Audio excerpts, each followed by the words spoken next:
Linda Nolan grasps a clump of her light blonde hair and yanks it out swiftly with a tug.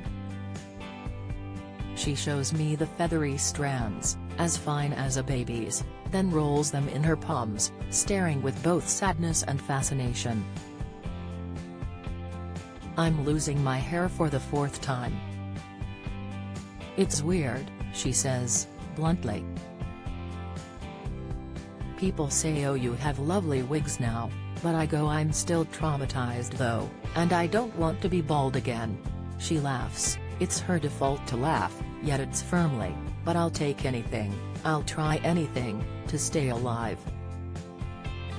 6 weeks ago Linda, 64, received a terrifying diagnosis. Cancerous tumors had been found in her brain, 2 sizable masses on the MRI image, surrounded by smaller ones, she describes quietly in her first full interview since the news.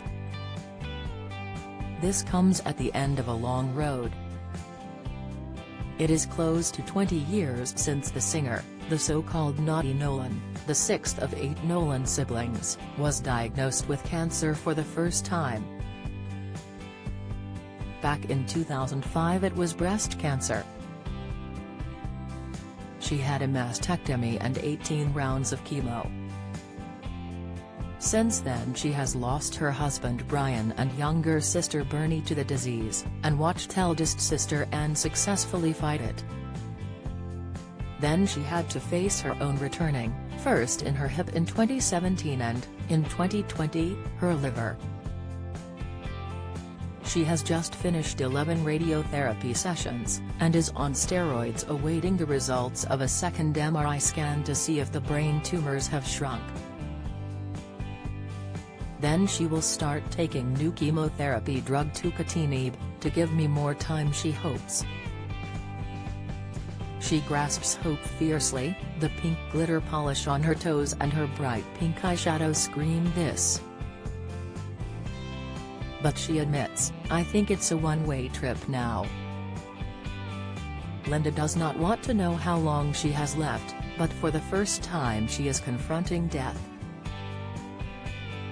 I am positive, but I have my moments when I slide down the wall in a heap, she says. What happens? Is it dark? Are you on your own? I'm frightened of the unknown and being on my own. I have always been with people. She reveals, I'm frightened to cry in case I don't stop sometimes. Yet she is beginning to make plans. Brian organized his funeral and it was amazing, she says. Video loading, video unavailable, click to play, tap to play, the video will autoplay soon, 8 cancel play now, Bernie arranged hers. It's easier for people left behind. I've gone into it a little bit. A Neil Sedaka song, our last song together.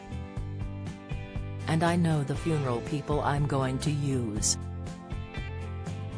Brian's coffin was like a flight case, with this way up, fragile on it. Our auntie had a beautiful coffin with pictures of us around it. Then Maureen said, look at this coffin, it was made for you, it's pink glitter. So she may go for that one? Absolutely, she smiles.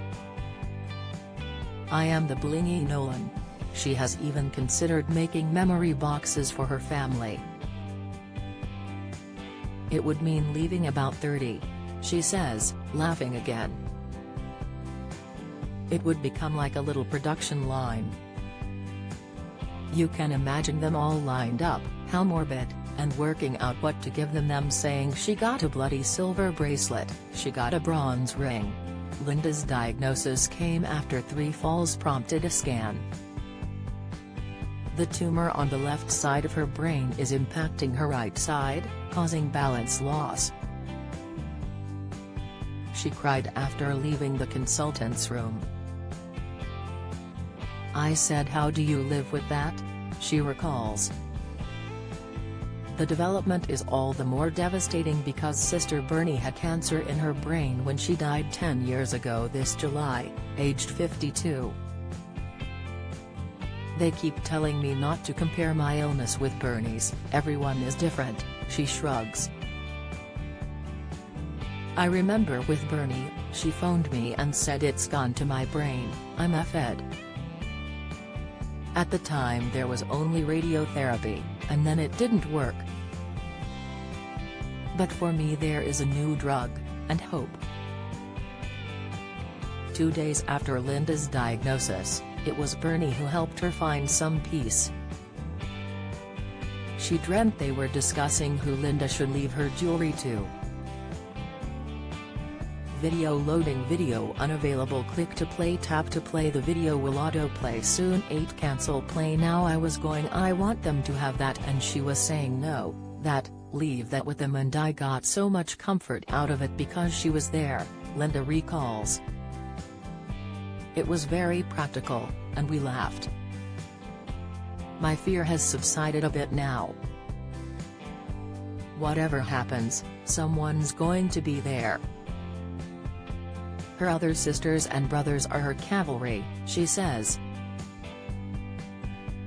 Linda now walks with a stick, a silvery one, and a walking frame. She often needs a wheelchair outside. She has moved in with sister Denise close by in Blackpool, and her other sister Maureen visits daily. My right foot is practically paralyzed, I have to lift it up, Linda says. Before I arrived, she was in agony with cramp, unusually crying with pain. They said you can't live on your own, she explains. I wonder if I will ever go back. She is having a stairlift installed at home just in case, but will have one at Denise's, too. Denise cooks, does my washing, makes the bed, she says. I can shower on my own, that's a massive thing, we have a seat in the shower. The thought of someone taking me to the toilet, she grimaces. She's talked to her sisters about them becoming her carers. They've all said they would do it, she says. But she'd prefer not. I'd rather they just brought chocolate and gin. I was very loath to get in the wheelchair, she adds. I don't want to be pressure for other people. And you appreciate what being disabled is, it's hard to get your chair into the table, people talk across your head without even realizing, the girls did it. But Linda is still a woman bent on living. I'm looking to book a big house for us in the Lake District so we can just make memories, it's all about using precious time, she says. All her siblings, nieces, nephews, great-nieces and nephews and her stepchildren are up for that. Well, mostly, she laughs. Colleen said, can I just ask what the occasion is?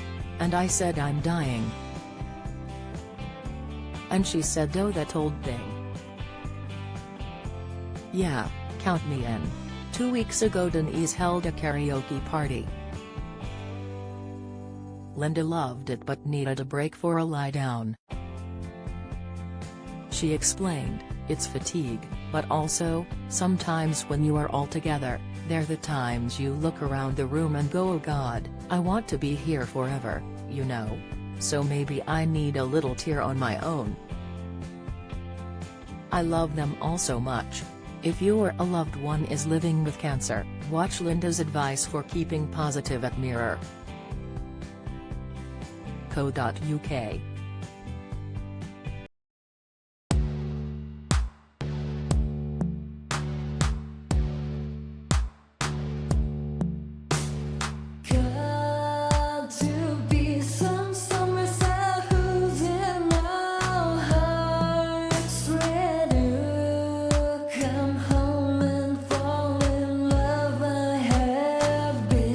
Trying to find a way